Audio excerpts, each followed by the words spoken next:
When did you know that you were going to be a writer? I never thought about it. I started to write when I was in a lonely place, and I was writing really for me, and not for publication, and not for anybody. It was a way of talking. It was a way of talking then. So I talked to myself a lot. And then later I written more and more, and I had a larger story that looked like a novel. And I sent it to some people, and they sent it back, and that happened a lot. And then finally there was an editor who had seen it, but was about to move, to another publishing company. And he said, when I move, I'd like to see it again. And he went to Holt, and he bought it.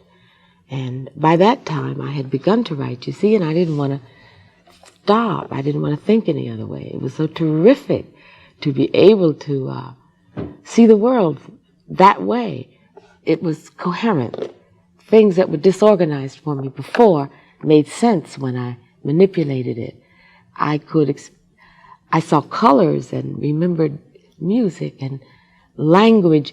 All the things that I guess had made life interesting, I could employ. And it was just a way of thinking and a way of feeling. It was a way of life. I even know now, I certainly hope that I am a successful writer.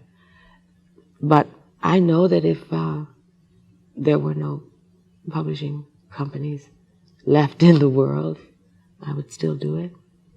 When we used to beat Homer, and it was always extraordinary to me that he never had a villain that was only that.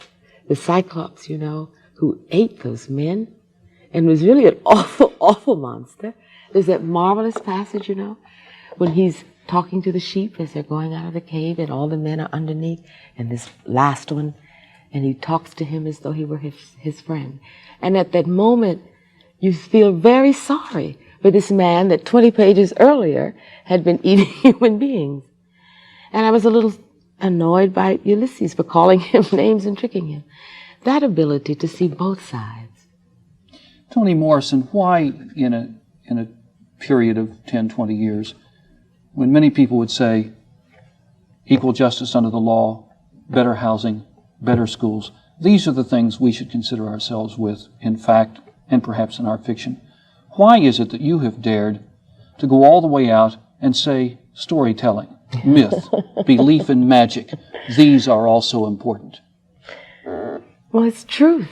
It's not fact. I know, but it is truth. And that's where truth lies, in our myths, in our songs. That's where the seeds are. It's not possible to constantly hone on the crisis. You have to have the love and you have to have the magic. That's also life. And I regard it, even though it may sound as though I'm dealing in fantasy, I don't think so. I find it all terribly realistic because I regard my responsibilities as a black writer as someone who must bear witness, someone who must record the way it used to be, the way it ought to be. I leave to the sociologists, but I want to make sure that a little piece of the world that I knew, a little piece that I knew, doesn't get forgotten.